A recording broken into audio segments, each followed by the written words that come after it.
Good morning student. चलिए last time हम लोगों ने कर लिया था average value of AC. AC का हम लोगों ने क्या क्या देख लिया था।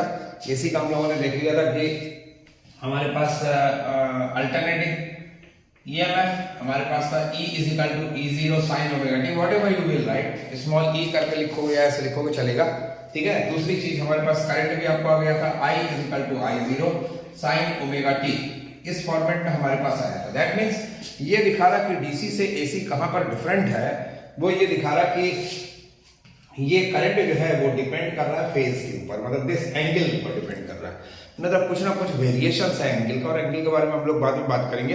तो हम लोगों ने ये देखा कि करंट जो एसी है वो डायरेक्ट आई नहीं लिखते उसको, वो कुछ डिफरेंट, कुछ खासकर टाइम के साथ एंगुलर वेलोसिटी इनके ऊपर कुछ डिपेंड करता है। Depends upon angular velocity, it depends upon the time, it depends upon the phase, ठीक। Phase that word which I am using, तो इसके बारे में हम लोग लेटर ऑन बात करेंगे।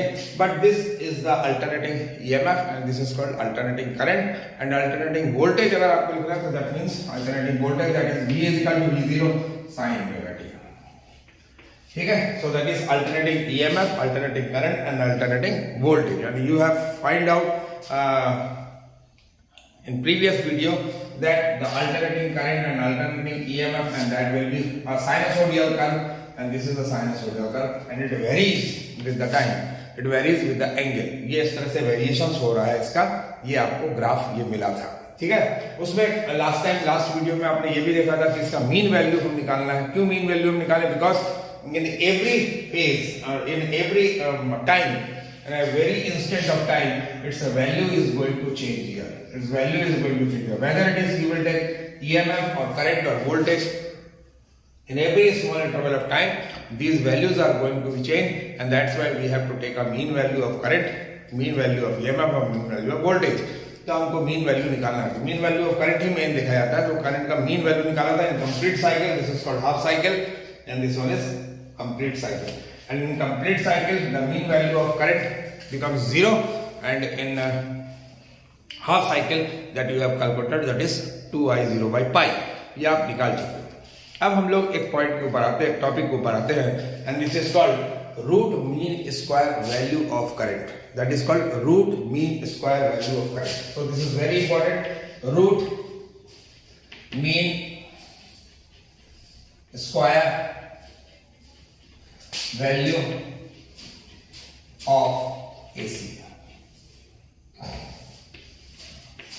root mean square value of AC। Now we have to study about this one, that is called root mean square value of AC, ठीक। little bit I have to shift this one, yes, जिससे कि आपको पूरा दिखाई दे। This is root mean square value of AC। अब हम लोग इसको स्टडी करने जा रहे हैं, तो ये इसका है क्या मतलब, जरा इसको समझ लें क्या होता है। देखो करंट के तीन इफेक्ट होते हैं, there are three effects of current. Number one that is called chemical effect, one is called magnetic effect and another is called heating effect, ठीक है।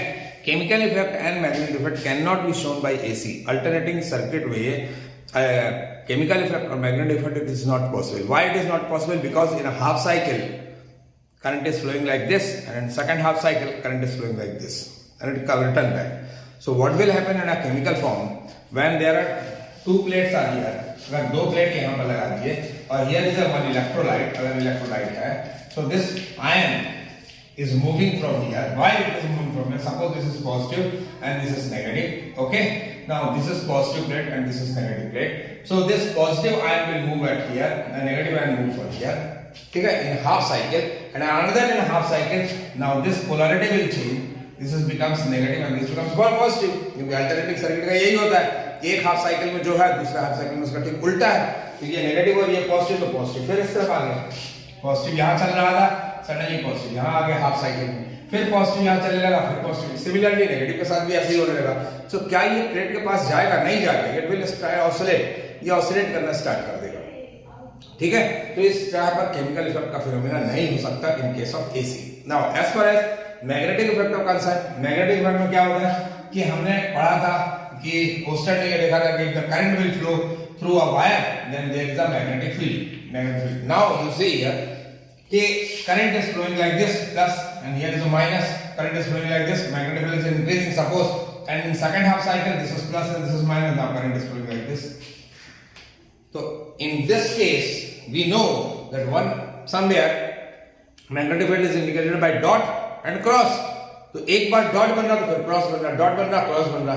तो डॉट क्रॉस एक दूसरे का opposite, they will cancel out, और जब cancel out होगा तो magnetic field will not be possible. So in this situation अगर हम वायर ले लें और एसी करंट अगर फ्लो कराएं और वहां पर हम अगर मैग्नेटिक नीडल को ले जाएं, तो मैग्नेटिक नीडल क्या करता है, magnetic needle vibrate like this. Magnetic needle को डिफ्लेक्ट करना चाहिए. अगर हम ये देखें कि करंट अगर किसी वायर में फ्लो हो रहा है और मैग्नेटिक नीडल को लेके जाएं तो मैग्नेटिक नीडल डिफ्लेक्ट हो जाना चाहिए as per Oersted. But it is found कि magnetic needle vibrate like this. Why it vibrate like this? Because its polarity continuously becomes changed. When 1 second, that is 50 cycles is going to happen. So that means alternating current changing its polarity very fast. So due to this, it is vibrating like this. So magnetic effect is not possible. Magnetic effect भी possible नहीं हो सकता. तो अब तीसरा effect क्या बचता है? That is heating effect. Yes, heating effect. Current चाहे इस डायरेक्शन में जाए चाहे इस डायरेक्शन में जाए, करंट हीट को प्रोड्यूस करेगा. अब सवाल उठता है हीटिंग इफेक्ट ऑफ करंट में क्या देखा गया कि if there is one wire and having a resistance R suppose and current is flowing like this, तो by the Joule heating effect it is found that the amount of heat is directly proportional to I square. We know an amount is directly proportional to R and that amount is directly proportional to T.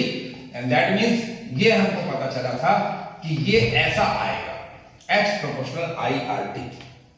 ठीक है, suppose that is equal to K IRT या J हम ले लेते हैं और I square RT ये हमारे पास मिला. This is it happens in DC. तो अब क्या देखा गया कि यदि हमने इसमें करंट सपोज 5 एम्पियर का current I have set in a wire and let 20 joule heat produce through this wire. मान लो मैंने क्या बोला, मान लो एक वायर लिया, इस वायर का रेजिस्टेंस R है, मेरी बात समझ आई. इसमें मैंने डीसी भेजा 5 एम्पियर और उससे 20 जूल का हीट प्रोड्यूस हो रहा है. ठीक, चलिए, वेरी गुड. अगर मैंने same wire I have taken और मुझे 20 जूल का ही हीट प्रोड्यूस करना है, the same amount of heat I have want to produce in case of AC. अगर एसी में तो क्या देखा गया कि इस कंडीशन में 5 एम्पियर का करंट अगर हम भेज रहे हैं तो वो हीट प्रोड्यूस वैसा नहीं कर रहा, वो कुछ ज्यादा कर दे रहा.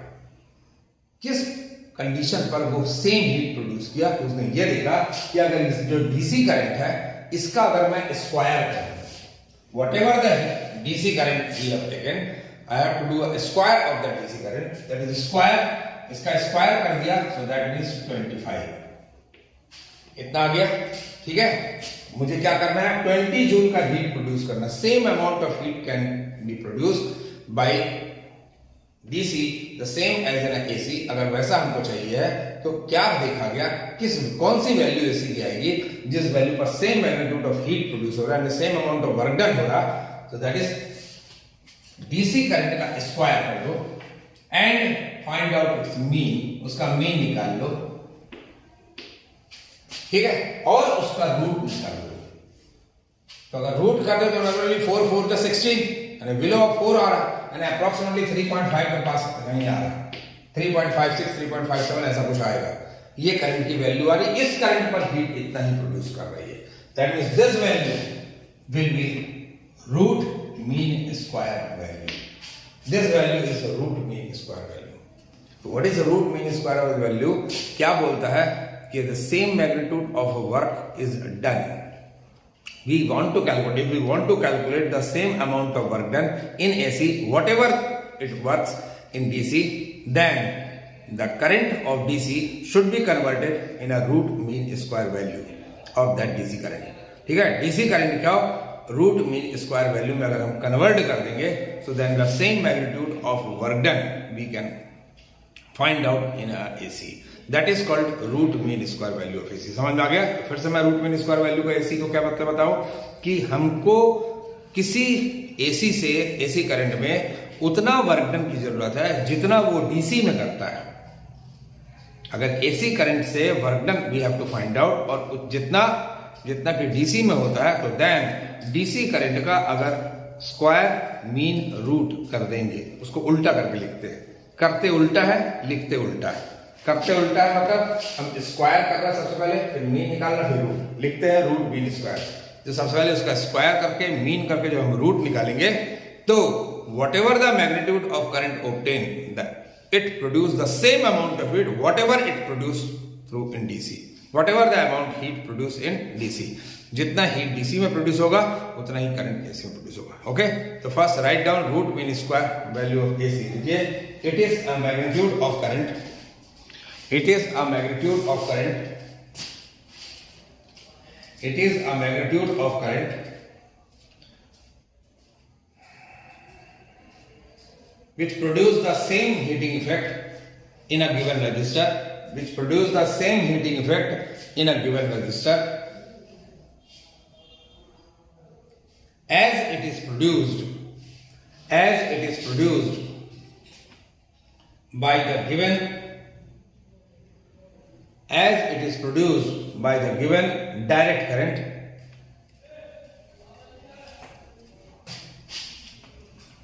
as it is produced by given direct current passed through the same resistance in a same time, pass through the same resistance in a same time.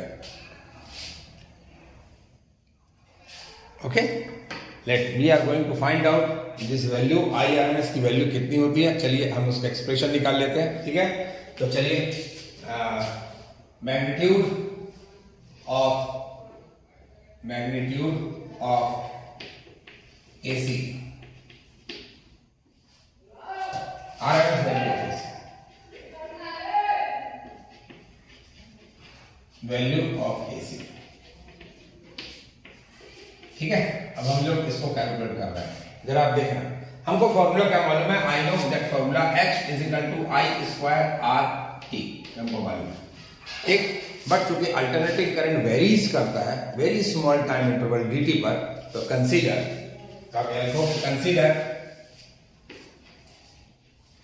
at dt time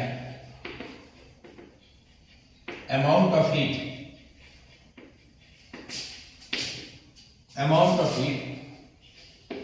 produced in AC is dH. So therefore dH is equal to I square R into dt. इतना आगे समझ में, ठीक। But in AC I we have taken I0 sine omega t, but in AC okay I is equal to I0 sine omega t. इतना समझ में आ गया, समझ आ गया। इसकी वैल्यू यहां मैं पुट अप कर दूं, मैं क्या लिखूं, DH is equal to I0 square sine square omega t into R into dt। चलेगा इतना। चलिए मैं इसको थोड़ा आगे लिख लूं, DH is equal to I0 square R, खाली इसको लिख दिया, sorry, sine square omega t dt। Now sine of square omega t in mathematics that can be written as, you know here, that is cos 2 theta is equal to 1 minus 2 sin square theta, and 2 sin square theta is equal to होता है 1 minus cos 2 theta, and sin square theta is equal to हो जाएगा 1 minus cos 2 theta upon 2, ये हो जाएगा। और theta की जगह मैंने ओमेगा टी लिख दिया, मतलब sin square omega t can be written as what, 1 minus cos 2 omega t upon 2, okay, into dt। इतना सब समझ में आ गया। चलिए अब अगर ये दिख गया तो समझ लो कि अब आपको इंटीग्रेशन तो करना पड़ेगा, है ना। So therefore net amount of heat, therefore net amount of heat in complete cycle,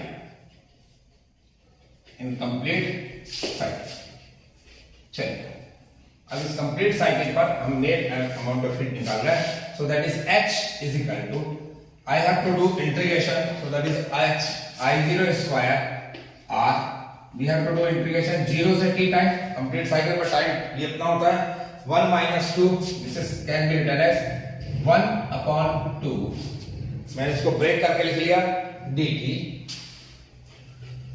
minus, इतना समझ आ गया, cos 2 omega t upon 2, cos 2 omega t upon 2 into dt, sorry dt, इतना कर दिया, समझ आ गया।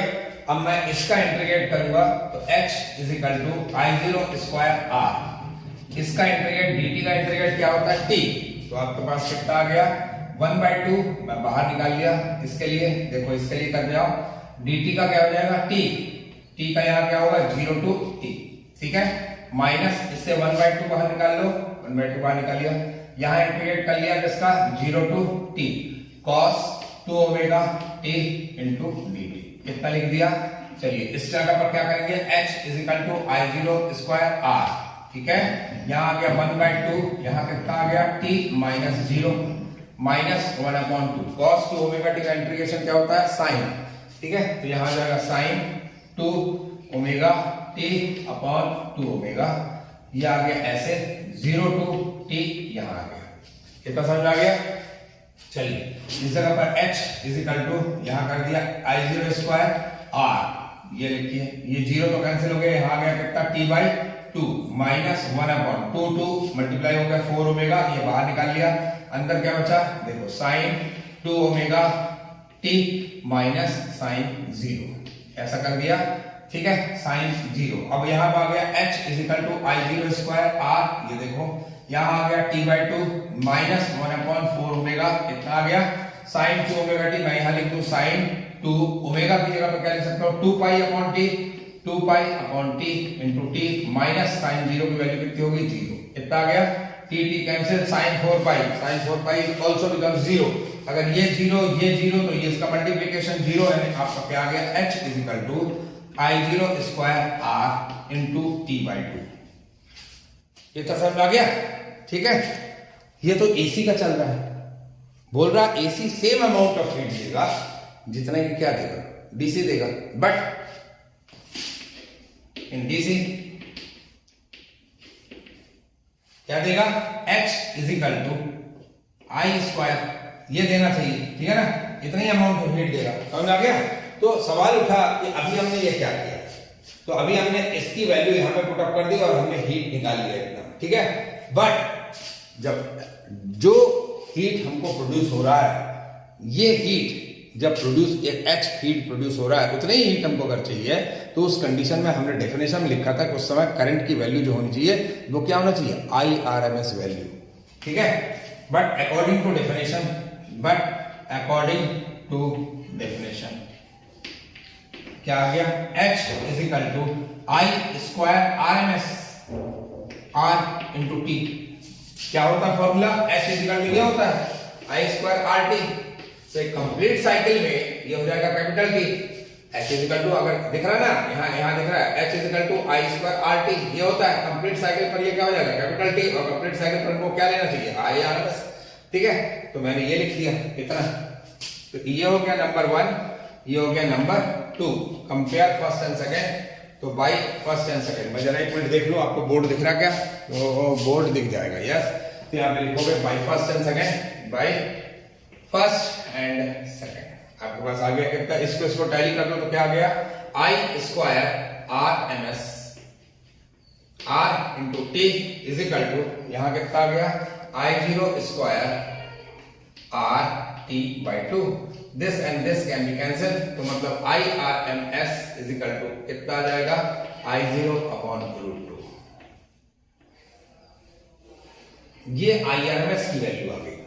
IRMS है ना, ध्यान रखोगे, जो अल्टरनेटिंग करंट दे रहा है, अगर कहीं भी अल्टरनेटिंग सर्किट होगा, मेरी बात ध्यान से सुनना, कहीं पर भी अल्टरनेटिंग सर्किट आपको अगर न्यूमेरिकल में दिया है और बोल दिया कि ये अल्टरनेटिंग सर्किट में एसी जो लगा है वो एसी इतना करंट देता है, this AC can produce such amount of current that is 50 ampere suppose, तो दैट इज IRMS। कोई अल्टरनेटिंग सर्किट पर कोई अल्टरनेटिंग इंस्ट्रूमेंट जितना करंट प्रोड्यूस करता है दैट इज कॉल्ड आईआरएमएस, जितना वो वोल्टेज प्रोड्यूस करता है that is called VRMS. So therefore voltage, effective voltage, RMS value of voltage, so RMS value of voltage, तो यहां पे क्या लिखोगे, V R M S is equal to V0 upon √2। समझ में आ गया? This is called V0 upon √2। समझ में आ गया? इतना आ गया समझ में? मतलब अगर हम देखें कि अगर एक करंट अगर है, ये इतना समझ आ गया, तो इसको आप नोट डाउन कर लीजिए सबसे पहले, उसके बाद आगे चलो।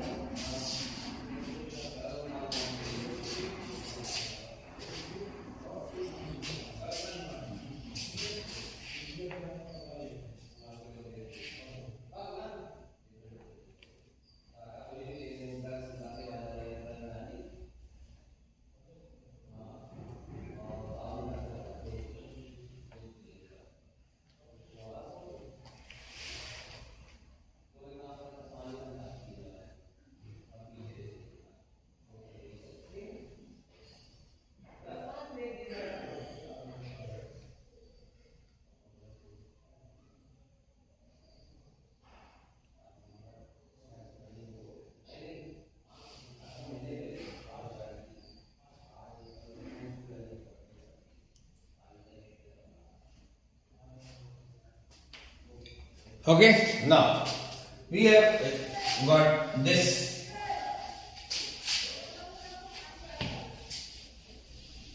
information, that is the IRMS value, AC का IRMS वैल्यू इतना और वोल्टेज इतना आया। ठीक है, हमको थ्योरी के साथ साथ न्यूमेरिकल को भी साथ साथ चलना है, देखना है कि किस तरह से हम किसी को सॉल्व करेंगे। तो कोई भी अगर सर्किट आपके पास दिया, suppose one circuit is given like this, मान लो एक सिंपल सर्किट बना लो, सबसे सिंपल सर्किट, और इस सर्किट में मैंने एसी लगाया, तो AC can be denoted like this. AC को इस तरह से डिनोट करते हैं। सबसे पहले तो एसी का नोटिफिकेशन कैसे है, एसी का ये है नोटिफिकेशन, समझ आ गया? तो एसी का नोटिफिकेशन ऐसे होगा, sometimes in a book it is given like this. ठीक है, ये एसी का नोटिफिकेशन है। अब एसी का नोटिफिकेशन में यहां पे लिखा है 220 volt 50 hertz. What is the meaning of this? This value is called this, ये वीआरएमएस वैल्यू है। ठीक है, ये जब जाएगा और जाने के बाद सर्किट में जब फ्लो करेगा, फ्लो करने के बाद जब ये वोल्टेज को बढ़ाए या घटाए, तो जो पीक वैल्यू होगी, चाहे बढ़ाने पर पीक या घटाने पर पीक, घटाने पर पीक और बढ़ाने पर पीक, मतलब अगर आपके पास ऐसा है, ये ऐसा, ये बढ़ रहा और ये अपोजिट डायरेक्शन, तो हम इसको अपोजिट डायरेक्शन पे है ना, हम इसको माइनस में लिख रहे हैं क्योंकि अपोजिट डायरेक्शन दिखा रहे हैं, बट वो नेगेटिव नहीं है। तो ये आपका प्लस और ये आपका माइनस, हम मान लो। ठीक है, तो आप इस जगह पर पीक वैल्यू और ये peak value, that peak value is denoted by V0, this is V0। Similarly current के लिए भी हमारे पास I0 और IRMS होगा क्या, जो करंट जा रहा है, और I0 यानी जो करंट पीक पर पहुंच रहा है। मेरी बात समझ आ गई? इसको आप बहुत अच्छे से ध्यान रखो, पहली चीज। दूसरी चीज, न्यूमेरिकल में ये बहुत पहचान में आता है कि आपको सर बहुत सारे वोल्टेज दिए हैं, अगर वोल्टेज R के अक्रॉस दे दिया कि 60 वोल्ट है, तो आखिर VRMS क्या है, VR क्या है? तो VRMS यानी जो AC फ्लो करवा रहा है। ठीक है, जो फ्लो करवा रहा है, जो एक्चुअली AC के पास है, जो इंस्ट्रूमेंट के पास है, जो डिवाइस के पास है, उसको हम कहेंगे VRMS वैल्यू। ठीक, दूसरी चीज है कि आप जब ये चीज देखो कि V0 is equal to VRMS into √2, हम ये लिख सकते हैं, जैसे हम ये लिख सकते हैं। तो जरा देखो कि VRMS जो हमारे इंडिया में दिया जाता है वो कितना दिया जाता है, हमारे घर में जो वोल्टेज सप्लाई होती है दैट इज 220 वोल्ट। तो 220 वोल्ट ये सप्लाई हो रहा है, और वो वोल्टेज जितना सप्लाई हो रहा है हमारे घर, हमको लग रहा है कि 220 वोल्ट आ रहा है, बट एक्चुअली हमारे घर में 220 वोल्ट बोला जा रहा है एमपीवी के द्वारा, लेकिन वो कितना हाई चला जा रहा है और कितना लो चला जा रहा है, कितना डिफरेंस हो रहा है उसका। तो 220 to √2 अगर करोगे तो आंसर यू विल गेट 311.11। ये आपके पास इतना वोल्ट मिलेगा, जब आप मैथमेटिकली इसको सॉल्व करोगे तो आपको इतना मिलेगा। तो मतलब ये हुआ कि ये यहां से इतना गया, दैट इज प्लस 311.11, और यहां से ये ऐसे आया तो दैट इज माइनस 311.11। इतना तो अप एंड डाउन हो रहा है ना, तो मतलब इस अप ये डाउन, इसके बीच में पोटेंशियल डिफरेंस कितना जनरेट हो गया? इसके बीच में पोटेंशियल डिफरेंस हो गया इतना। अगर हम ऐसे ऐसे ले लें माइनस 311.11, यानी ये आ गया 622.22। हमको दिख रहा है कि हमारे पास वोल्टेज 220 है, लेकिन हमारे घर में कितना वेरिंग कर रहा है? 622.22 वोल्ट। ड्यू टू दिस, इस एसी में हमको स्टेबलाइजर का यूज किया जाता है। ठीक है, पहले जब जमाने में होते थे तो पहले लोग स्टेबलाइजर अलग से लगाते थे, आजकल तो इनबिल्ट रहता है। अगर स्टेबलाइजर नहीं होगा तो सपोज करो हमारे टीवी वो ले सकता है सपोज 100 वॉट या 100 वोल्ट, इतना ले सकता है। ठीक है, और सडनली वोल्टेज इंक्रीज हो गया, और जब सडनली वोल्टेज इंक्रीज होगा तो टीवी बस्ट हो जाएगा, तो टीवी खत्म हो जाएगा। ठीक है, तो इसलिए इस voltage that AC voltage is more dangerous then the DC. जबकि डीसी में ऐसा नहीं है। डीसी में अगर आप जितना वोल्ट दे रहे हो, जब 10 volt is providing the continuous 10 volt, 10 volt से ऊपर 11 वोल्ट नहीं हो सकता। ठीक है, लेकिन एसी वोल्टेज वेरीज करता रहता है, तो that's why DC is more dangerous then AC. Why DC is more dangerous then AC, ये भी मैंने आपको बता दिया। इस तरह से आप एक्सप्लेन कर दोगे, कभी भी अगर आएगा तो क्या लिखोगे? DC is more AC is more dangerous than DC. Why? देखिए, AC is more dangerous than DC. Why? It is because V0 is equal to VRMS into root 2, as VRMS is equal to 220 volt. So V0 is equal to 311.11 volt. V0 is equal to plus minus 311.11 volt. ठीक है, due to this it variation between these two voltage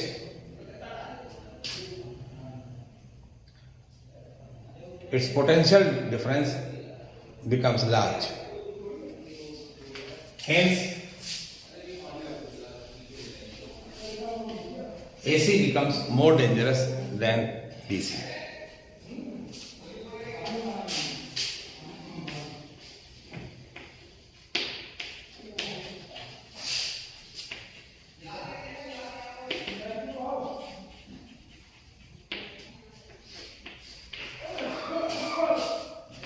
phasor and phasor diagram, जरा हम इसको जान ले कि phasor and phasor diagram क्या है। अल्टरनेटिंग करंट का फॉर्मूला हमने लिखा है I is equal to I0 sine omega t. याद करो क्लास 11th का ऑसिलेशन के चैप्टर में आप पढ़ते थे Y is equal to A sine omega t. Match कर रहा है ना? A displacement, A y is displacement, A is also a displacement, that is peak displacement, that is called amplitude. Amplitude means maximum displacement. Current, maximum current, phase. अब ये कैसे बना था? ये इक्वेशन तब आया कैसे था? याद करिए, तब आपने ऐसा किया था। एक particle is moving on a circular path, तो दिस इज वन एक्सिस, ऐसा था, देयर इज अनदर एक्सिस, ऐसा था, and particle was moving like this. Particle जब यहां है, now this is one vector, direction particle का ये दिखा दिया, ये वेक्टर है। अब ये पार्टिकल यहां आ गया, this is the notification of vector, particle यहां आ गया, this is the notification of vector, and that means this is called rotating vector. ये हो गया रोटेटिंग वेक्टर। ठीक है, इस रोटेटिंग वेक्टर ने क्या दिया? इस रोटेटिंग वेक्टर ने सर ये दिया कि ये इसका एम्पलीट्यूड है मैक्सिमम वैल्यू, क्योंकि रेडियस इसका मैक्सिमम, ये इसका मैक्सिमम है, ये मैक्सिमम वैल्यू, और ये यहां से आप परपेंडिकुलर ड्रॉ करते थे, तो ये डिस्टेंस आप y लेते थे, ये डिस्टेंस आप y लेते थे। तो ये जैसे जैसे ये रोटेट कर रहा है, इसका y डिस्प्लेसमेंट भी इंक्रीज हो रहा है, this is going to increase, this is going to increase, ऐसे ऐसे इंक्रीज हो रहा, ठीक है। बट इसका एम्पलीट्यूड हर बार क्या है, सेम है, रेडियस हर बार सेम है। ये तो समझ आ गया। रोटेटिंग वेक्टर हो रहा है यार, रोटेटिंग वेक्टर, रोटेटिंग वेक्टर है। इस रोटेटिंग वेक्टर से क्या दिख गया, क्या दिख गया, y और a, y और a के बीच एंगल के साथ रिलेशन, एंगल के साथ रिलेशन, यस। ये एंगल आप लेते थे तो याद करो, जब आप ये लेते थे तो यहां पर एंगल अगर ओमेगा टी यहां से लेकर यहां तक चला तो ये t time t is equal to आपके पास यहां theta, theta is equal to आप लेते थे ओमेगा टी, तो ये एंगल भी आपके पास ये आ गया ओमेगा टी, और ये इक्वेशन आया था y is equal to a sin omega t, है ना। तो that means variation of angle, this is called phase angle, this is called phase angle, this is called rotating vector, this rotating vector and by the help of phase angle, ठीक। ये relation दिखा रहा है किसके किसके बीच, y और a के बीच with phase angle, that is called what, phasor. Phasor किसको कहा जाता है, phasor is a relation, phasor gives a relation between displacement and amplitude with a certain phase angle, with a variation of phase angle in time t, time t, time t पर angle का जो variation हो रहा, which gives a relation between displacement and the amplitude, ठीक है। मेरी बात समझ आ गई। अब इस कंडीशन में तब आपके पास क्या आया था, ग्राफ आप ड्रॉ कर रहे थे, तो तब आपने ग्राफ ड्रॉ किया था कि this is the maximum point, ये आपके पास मैक्सिमम आ गया, यहां से स्टार्ट हो रहा, तो ये स्टार्ट मैक्सिमम पॉइंट गया एंड आफ्टर टी टाइम, तो after T time suppose this is maximum point, उसके बाद ये और आगे गया और आगे गया, उसके बाद और यहां तक गया, ये हो गया इसका पीक वैल्यू, उसके बाद ये रिटर्न आने लगा, ये रिटर्न आने लगा, यहां आया तो ये जीरो आ गया, ऐसे चल रहा था, इस तरह से ये चल रहा था। यहां पर भी वही है, this is vector, current is here, voltage is here initially, let 0 220 volt कुछ भी ले सकते हैं। नाउ यहां से स्टार्ट हुआ, now this rotating vector is moving like this, rotating vector अगर ऐसे आ रहा, what is this, this is the maximum current, maximum current is given by what, I0, that is I0, if we drop a perpendicular line over this one, so this is what, I, this is in a time t and this will be omega t, ये आपके पास omega T आ गया, तो I is equal to I0 sin omega t। अब अगर graph plot करोगे तो आपके पास graph आया यहां से, तो यहां से स्टार्ट हुआ, लेट द टाइम t, ये टाइम t पर, टाइम t यहां आ गया सपोज, टाइम t पर ये वैल्यू आ गई, ये आया आपके पास, ठीक है। यहां से ये ऐसे चला, यहां आ गया, यहां अगर आ गया तो ये इसका maximum value, let this is maximum, now it is coming back, ये कमिंग बैक, तो फिर ऐसे आया, इस तरह से ये वेरिएशन होता जाएगा, इस तरह से ये वेरिएशन चला। तो सेम यही चीज वो भी दिखा रहा है, तो फेजर इसके लिए भी हम यूज करेंगे, तो फेजर इसके लिए क्या हुआ, it is a rotating vector, it is a rotating vector which gives the relation between current and its amplitude, current and its peak value, या current और voltage, ठीक है।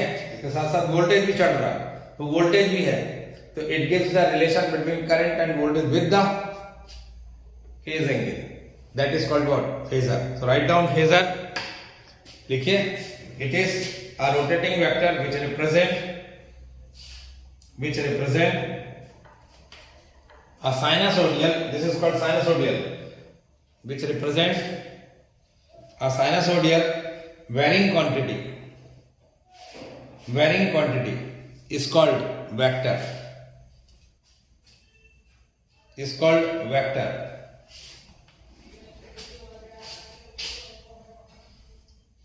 Now phasor diagram, this diagram is called phasor diagram, this is phasor diagram, लिखो phasor diagram,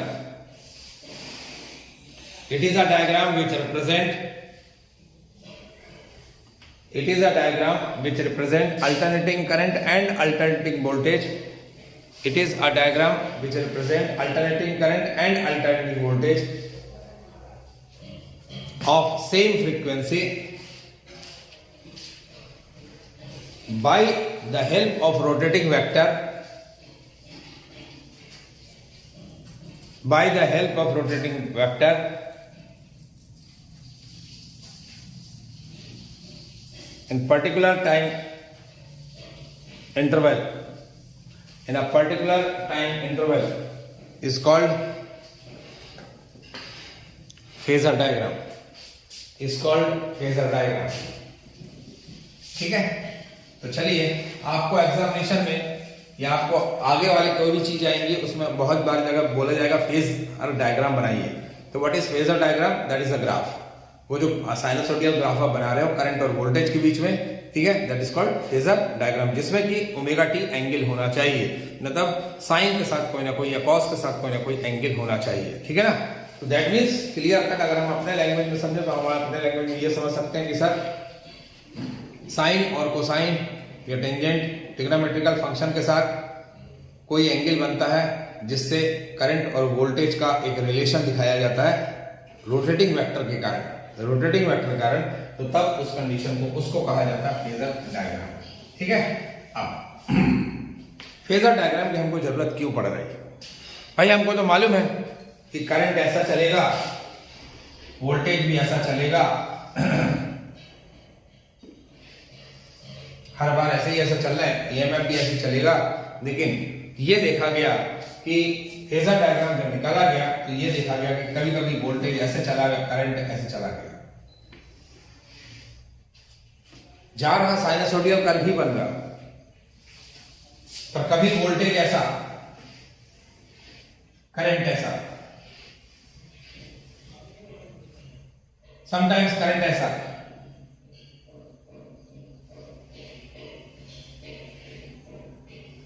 मतलब यहां से start हो रहा है अगर वोल्टेज, तो करंट कभी यहां से स्टार्ट हो गया, करंट कभी यहां से स्टार्ट हो गया नीचे से। आखिर ये वेरिएशन क्यों आ रहा है? चल रहे हो आप साइनसोइडल ही चल रहे हो, आप हाफ फेस बना रहे हो, फिर अनदर हाफ फेस पॉजिटिव, फिर नेगेटिव पे पॉजिटिव, ऐसा बना रहे हो, लेकिन आपका चलने का तरीका हर बार अलग अलग है। अगर ऐसा है तो आखिर क्यों है? उसके पीछे रीजन होना चाहिए। तो उसके पीछे रीजन जब आया तो देखा गया कि अल्टरनेटिंग सर्किट में अगर तीन क्वांटिटी ऐसी हैं जब रहती हैं तो वो अल्टरनेटिंग सर्किट में वोल्टेज एंड करंट को डिफरेंशिएट कर देती है। What are this quantities? वो क्वांटिटीज कौन होते हैं? वो होता है, पहले तो अगर हम करंट की बात करें, डीसी की बात करें, तो डीसी में अगर कोई ऑब्स्टेकल क्रिएट करता है तो वो होता है रेजिस्टेंस, हमको मालूम है। हेलो, बोलो। हाँ, नमस्कार। हाँ, सीबीएसई का आया ना वो 12th का, तो हाँ 10th का भी है, 12th का भी है, दोनों का, और 9th 11th भी आ गए हैं, है ना। तो अभी तो पहले तो फीस उसकी जमा होगी, उसकी जो 12th की फीस भी है वो जमा करनी है। तो फॉर्म नहीं, वो स्कूल वाली नहीं, उससे कोई मतलब नहीं। बात ये है, स्कूल का तो फीस चले लगेगा ही लगेगा, वो तो स्कूल फॉर्म भरा वो तो ठीक है, लेकिन यहाँ का जो बोर्ड का फीस लगता है, बोर्ड की फीस का मैंने स्ट्रक्चर भेजा है। बोर्ड की फीस शायद वो 3,000 के पास के करीब है, एग्जामिनेशन फीस है ना। उसमें 1,500 रुपये 5 सब्जेक्ट का है, एक सब्जेक्ट जो 6वां सब्जेक्ट है उसका 300 है, और हर एक प्रैक्टिकल का 150 है, और माइग्रेशन सर्टिफिकेट का 350 ये बोर्ड लेता है। ये जमा करना पड़ता है, फिर इसकी इकट्ठा टोटल डीडी बनती है, और डीडी बन के फिर हमको सीबीएसई भेजना पड़ता है, तभी फॉर्म का लिंक खुलता है ना। तो इसलिए ये अमाउंट भी जमा करना पड़ेगा स्कूल में। इसी तरह हाँ हो जाएगा, मैं हूँ स्कूल में, आप आ जाएंगे तो मैं ही रिसीव करूंगा वहाँ। जी बिल्कुल। हाँ,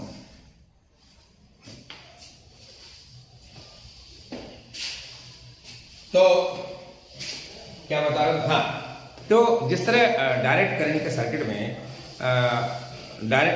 सर्किट में अगर देखोगे कि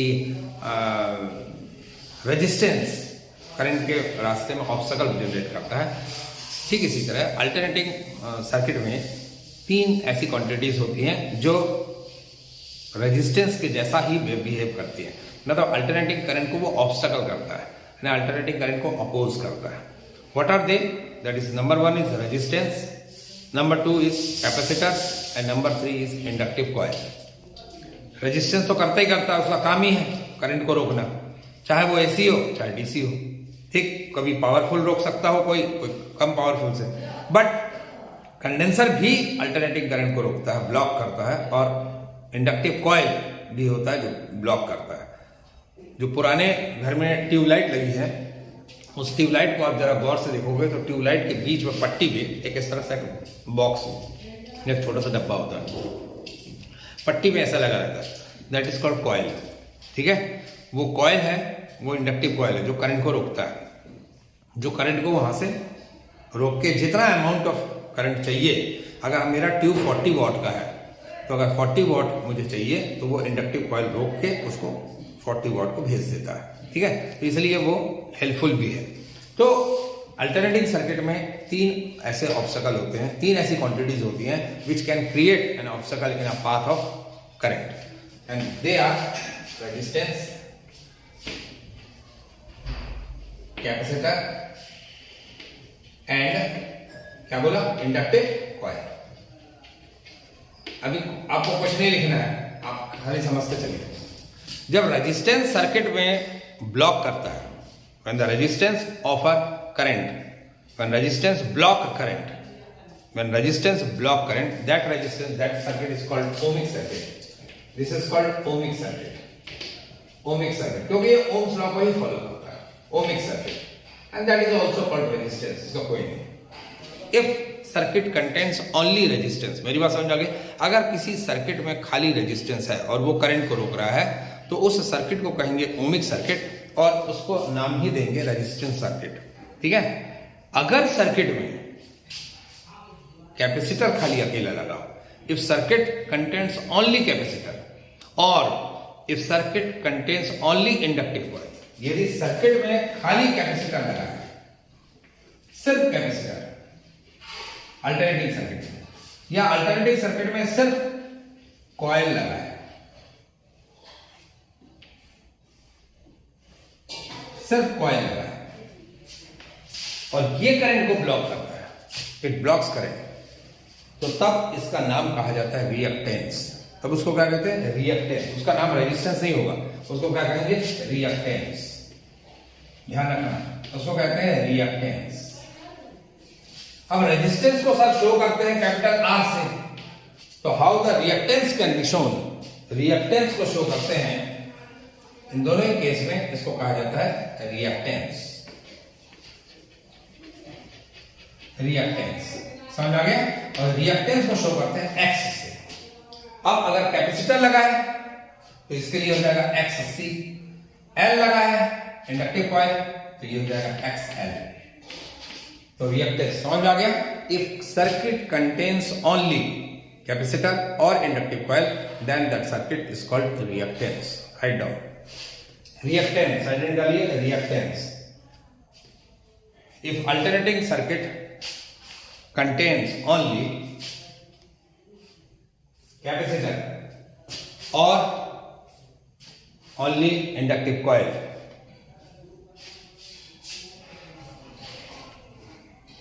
then that circuit is called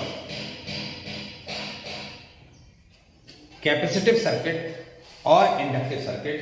Then that circuit is called capacitive circuit और inductive circuit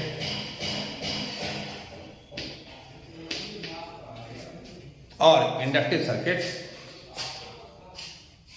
and that obstacle is called reactance, and that obstacle is called reactance. Bracket में लिखो एक्स। ठीक है, मेरी बात समझ आ गई? तो जरा फिर से समझ लेना। अगर सर्किट में खाली रेजिस्टेंस हो तो उसको क्या कहेंगे? ओमिक सर्किट, और उस ऑब्स्टेकल को क्या कहेंगे? रेजिस्टेंस। अगर सर्किट में खाली रेजिस्टेंस हो, अगर सर्किट में खाली कैपेसिटर हो तो उसको क्या कहेंगे? रिएक्टेंस। अगर सर्किट में खाली इंडक्टिव कॉइल हो तो उसको क्या कहेंगे, रिएक्टेंस। ठीक है, और दोनों सर्किट का नाम क्या होगा, एक होगा कैपेसिटिव सर्किट और एक होगा इंडक्टिव सर्किट। ठीक, लेकिन अगर सर्किट में सर R है, C है और L है, इनमें से कोई दो हो जाए भाई, RC हो सकता है सर्किट में, हो सकता है RL, हो सकता है LC, या हो सकता है तीनों, ये सर्किट में प्रेजेंट है और उस कंडीशन में ये करंट को रोकते हैं, ये करंट को ब्लॉक करते हैं। So these are called impedance. इनको क्या कहते हैं, इंपीडेंस। इंपीडेंस सबके लिए इंपीडेंस है, that is denoted by Z। ठीक है, साइड डालो, impedance. If circuit contain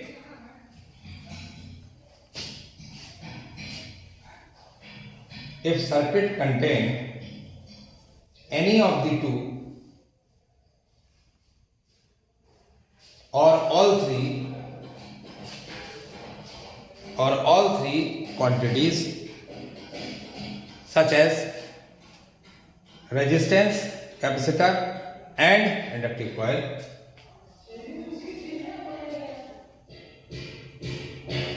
which block the flow of current, then it is called impedance.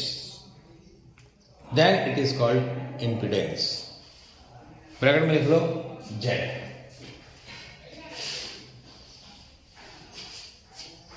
हो गया, चलो, तो ये था आज आपका वीडियो। ठीक, अब इसके बाद ये जो 7 सर्किट बने, कौन कौन से 7 सर्किट देखे, कौन कौन से बने, R, C, L, RC, RL, LC और LCR। 1 2 3 4 5 6 7 7 सर्किट। इन 7 सर्किट के डेरिवेशंस, इन 7 सर्किट्स में करंट और वोल्टेज का वेरिएशन और उसका फेज, ये हम लोग नेक्स्ट वीडियो बनाएंगे। Okay, thank you very much.